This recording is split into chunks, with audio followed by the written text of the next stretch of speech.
নমস্কাৰ, আপুনি চাবলৈ আৰম্ভ কৰিছে সত্য বিশ্লেষণ ষ্টুডিঅ'ত মই আছিক আহমেদ। আজিৰ সত্য বিশ্লেষণৰ বিষয়বস্তু মানৱ জীৱনৰ গতি কোন দিকে।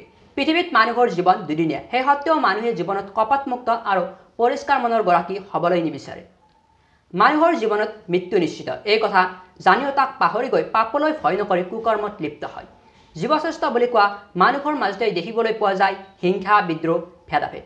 ব্লাড বেংকত গৈ ধৰ্ম জাত পাতৰ বিচাৰ কৰে জানো?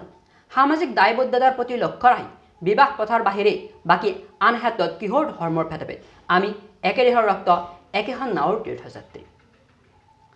জীয়াই থাকোঁতে মানুহে যিমানে যি নকৰক কিয় মৃত্যুৰ পাছত এখন সামান্য সুত বগা কাপোৰ মেৰিয়াই যাব লাগিব।